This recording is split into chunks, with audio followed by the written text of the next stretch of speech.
Hello everyone, this is Donna, and welcome to your reading of What the Spirit Wants You to Know Right Now. So the way this reading works is it's actually going to be one that is applicable at any point in time. So even though I have this dated, I'm just doing that to be able to curate the videos as I need them or as I upload them. But this particular reading, if you are getting it now, or if you were getting it sometime in the future that doesn't coincide with the date, it's still applicable. We're all in this journey at different times in our lives, at different points in our lives. So take what resonates and leave the rest. All right, let's go ahead and begin. I'm going to start with my Christmas Oracle deck because I do have a feeling I really want to tap into that Christmas Yule type energy. And so this is what I'm going to start with as far as what energy we're going to focus on, what it is that Spirit wants us to know. Let's wait for that zip. So box of chocolates. So I feel like this is really tapping into that, allowing you to remember you should be participating in the pleasures of life, enjoying the pleasures of life. So those little things, those little sweet things that happen that we have dubbed as guilty pleasure, we need to drop that concept of it being a guilty pleasure and just recognize that we are meant to live this life and enjoy this life. And that includes the pleasures, and we should be doing them without feeling guilty. So there is nothing wrong with enjoying and tapping into and experiencing the pleasures in life and really indulging in it. It's the overindulgence which can be problematic, but that consistent looking at things that bring us delight or pleasure and turning it into feeling guilt or shame, we got to stop that. We have to find a way to separate those connotations, separate that concept, separate that illusion or that idea that pleasures are be considered guilty or shameful. The only time those sorts of indulgences or pleasures have any sort of negative connotations with them at all are when we are overindulging, when we're going in it to an extreme or in an excess. So remember that as you are experiencing this time frame in your life, whatever it is, specifically right now, it's the Christmas season, it's Yule in the Northern Hemisphere, and usually what comes with that is those indulgences. It is enjoying the cookies or the pies or the cakes, the sweets. It might be relaxing a little bit more, going to bed a little bit earlier, maybe watching 2 movies in the evening instead of 1, and we're indulging a little bit more. We're giving ourselves permission to indulge, and this is what you're supposed to be doing.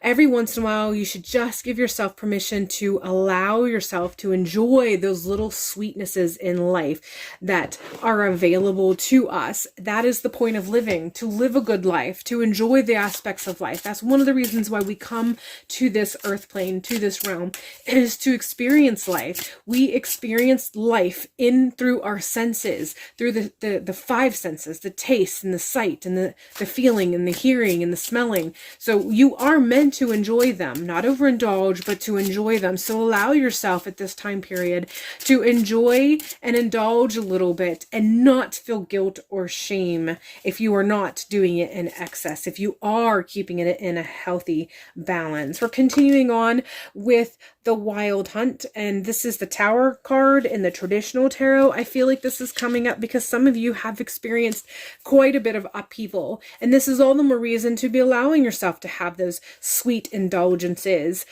Reward yourself for the strengths and the courage that you've had. Reward yourself for those moments that you have stayed strong. And reward yourself for those moments where maybe you weren't as strong, but you still pulled yourself together once you realized that you had to kind of pull yourself up and to work yourself through it.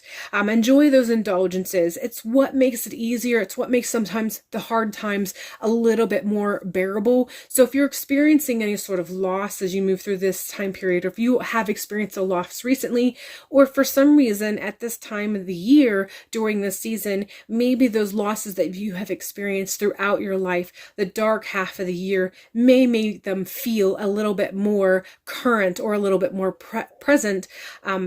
There's nothing wrong with acknowledging it, but make sure you are countering that with those sweet indulgences that I've already tapped into, that we've already spoken about. Allow yourself to reward yourself, allow yourself to find the coping and the therapy that you need as you move through this, any sort of feeling or sense of darkness. But I do feel like a lot of maybe past things may be coming up. It does happen during the dark half of the year. So you're not alone if this is something that's happening. If this is something that you're facing or dealing with, you're not alone. This is very common during the dark half of the year for those troubling times that maybe from the past just become a little bit more present, or your awareness of it is a little bit more than you may appreciate or desire to be focusing on.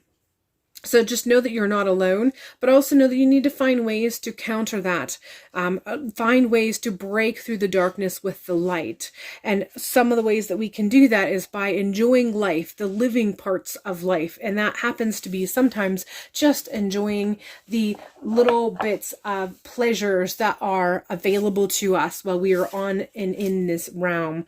We're continuing on with the battle wagon. I feel this is tapping into that control that we need to have between the ego and the spirit realm. The balance is probably the better term instead of control. I feel like a lot of you may be trying to be too controlling, too restricting, kind of maybe going a little bit too much into the waters of becoming a Puritan with your ideas, maybe a little bit too ritualistic, maybe a little bit too binding, too constricting, too limiting. So you don't want to do that. That's not how you uplift the spirit. That's not how you connect spiritually. When we bind ourselves or oppress ourselves to that degree, it's usually the ego that is taking control of the situation, and therefore we are actually limiting our ability and limiting the space in our connections. And so if you are experiencing that, where you feel that you are needing to double down in how you are doing something, the rituals that you may be going through, or your awareness and the things that you feel like you have to make way for, but you're doing it in such a very rigid way, you may want to go back and look at that again, kind of do a little bit of an assessment or a reevaluation, and make sure that you're not constricting your soul. Make sure you're not constricting your spirit. Make sure you're not giving more power to the ego than you intend to, because a lot of times that fear kind of sets in, or the dark times that we may be experiencing may be setting in, and that the ego is primed to do whatever it takes for survival, to make sure that it can be protected or preserved or safe. And usually that comes through as restrictions or binds in some way. And that's when we start to do a little bit less with the pleasures, because the guilt and the shame kind of taps in or comes in through that. So just do a reassessment, do a reevaluation of your approach right now, and make sure that it's not the ego forcing you to be more binding, and make sure that you are actually creating a nice balance of ego and spirit, and allowing your spirit to actually feel and ride free right now. Continuing on, we have the 5 of Athames, and this is just coming in strong with that. Knowing how to compromise is the first word that comes. That wasn't the word that I was seeking, but that was the word that they gave me. Learning how to properly compromise in such a way that all parties involved in the situation is walking out with feeling that they have not lost. You may not have won to the degree that you wanted to win, but you're not feeling like you lost. So this is something that you need to be taking into account, whether it's a situation that you're facing or you're dealing with where you do need to compromise with another person, or whether it's just with yourself, and that battle that you may be having, the internal battle that you may be experiencing of the ego and the conscious, or the ego and the spirit, that compromise that you need to be participating in, especially if we're tapping in the compromise that you need to be aware of and engaging in, that allows you to be enjoying those pleasures without feeling that guilt or shame. So definitely a little bit of insight on really trying to figure out a healthier balance. We had another card that is coming through with that secondary or undercurrent message of making sure you have a healthy balance, and your approach remains at a healthier balance. 10 of Athames is letting me know that there's some things that you do need to finally let go. You need to walk away with, you need to put behind you. a release to a point where you will not go back, a release to the point where you will not return to that. And this feels very much like this is a version of yourself or a portion of yourself. So there's some aspect of yourself, who you are, what you connect with, as far as maybe in the relationship with what has already been said with regards to these other cards. But it could be an aspect of your ego. It can be an aspect of a past self that you have outgrown, or you have matured beyond, or you have expanded, and that therefore that aspect of yourself doesn't fit in this new rebirthed version of yourself. But there's definitely a sense of death of self to some degree that's coming in, and this is what you are facing. This is what you're working through, working on, and you're going to be eventually working past. And so with this in mind, maybe this will help you to feel inspired, or help you feel like you have better clarity of what the point or purpose of some of this that you're facing is. But there's definitely a death of self to some degree, and it has to do with either a past self or a portion of yourself, an element of your character or who you are that you just don't identify with anymore. It's no longer serving you, and you are at a point where you're ready to move on. But it is a little bit hard when we go through these things, because sometimes we have to go through the motions of recognizing and mourning the loss of this aspect of ourself, because it has been a part of our identity for so long. It's not easy to let go, even if we are ready to let go. So there is this process of death and mourning of this portion of our identity. Even when we know and we want to and are willing to move beyond this, there is still this process that we have to go through. And so overall, I feel like this is all factoring into some of the other messages that we've gotten with the previous cards, and that healthy balance. And then also, again, making sure you are properly engaging in the good things of life and not feeling guilty for enjoying those little things that give us pleasure and joy. The Four of Pentacles is letting me know that as you move forward, as you move on, and you go through this process, no matter how you may be feeling as a result of all of this energy that you have been experiencing or are about to experience, just remind yourself that you are going to get to a point where you're going to feel more stable. The Four of Pentacles has to do with stability, and this usually kind of ties into that physical realm, and it can be money as well. And so for some of you, I do feel like there is some money issues or relationship with money that is kind of being tied in a little bit with the rest of this particular reading, but that's not for all of you. So if it doesn't resonate, just leave it. But those of you that it does, take it. But overall, you are going to get to a better state of stability. It's a subtle shift. It's a subtle change, and it builds with every step that you take. So every time you do what you need to do to create that balance that you're supposed to be creating between the mind, the ego, and the spirit, and making the compromises that you need to be making so that you can move on and leave behind and get to that point where you actually finally do cut ties with that portion of your identity or that portion or aspect of your life that you know you have to cut ties with. And for some of you, this might be people. This might be that you need to cut ties with specific people who are actually holding you back or keeping you from allowing yourself to be who you are because you're afraid of their judgment or criticism. But as you move through these, every step that you take makes it so that you get a little bit more on stable ground, get a little bit more stable footing, and you feel a little bit more secure in your decisions, in the process, and eventually in just your overall state of being. You are working towards stability. Just keep at it. Don't give up. Don't be too hard on yourself. When you do feel like you're getting hard on yourself, remind yourself to participate in those pleasures, those things that you know give you joy and enlightenment and just a sense of well-being and just a sense of joy in existing in this realm. Make sure you're participating in them. And every time you go through this, you get into a little bit stronger footing, a little bit more stable, and eventually you will get to the point where you'll be totally and completely on stable ground. Your stable state of being will be better and more firmly rooted, more firmly grounded. You'll feel more grounded, and it'll almost be to the point where you'll almost not quite forget what you went through, but it'll become more familiar And therefore that instability that you're experiencing prior to that will become unfamiliar because it won't be who you are anymore. You won't identify with it anymore. So you'll get through this. You just have to keep plunging forward, keep taking the steps, doing the work that you're doing, taking the breaks when you need that. And like I said, really enjoying the pleasures. And we're finishing off with this card, Inspiration.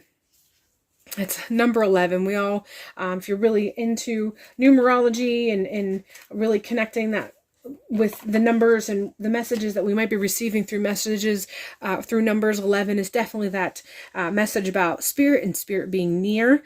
But the word inspiration is also letting me know that you need to be doing things, seeking things, participating in with things that inspire you. So when you're doing the research for whatever it is that you're dealing with, make sure you take breaks from the heavy stuff and you look for things that inspire greatness, inspire self-love, inspire you enjoying this life. Again, it really comes back to recognizing and seeing that this journey in this earth plane isn't all about drudge. It isn't all about the hardships. It's not always about the shadows. The physical aspects of our bodies are meant to enjoy pleasure. It's the excess is when it gets troublesome. But if you're not in excess, you are meant to enjoy the pleasures. We're meant to enjoy and experience this life through all of our senses. And so make sure you're doing what it is that allows you to participate in those activities that bring delight, bring pleasure, bring joy. And you're also seeking things to inspire you. And while you're doing that, including while you are looking and seeking for things that bring you joy and pleasure, you will feel inspired in those moments too. And that's what you want to do. You want to be finding not just inspiration in other people and through external means, but you also want to be able to drum up that inspiration from deep within yourself, from your own connections, your own intuition, from your own higher self, from your own spiritual connections of deity or whatever connections that you have in the spirit realm. You want to be able to rely on that because that's who's always with you.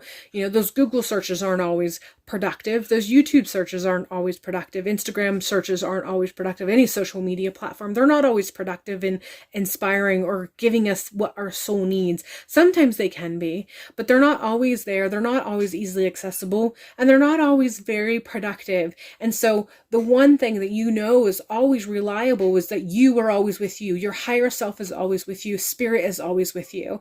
So you want to make sure that you have a good, firm connection with spirit, your higher self, and that which is within you, because that's always with you no matter what. So making sure that you create space so that connection stays clean and pure and vibrating is what you want to do, so that you can inspire yourself, that inspiration can come from within when you really need it. And one of the ways that you create space with that is to be participating in the things that provide joy in this life, so you don't get too focused and don't resonate too much with hardship.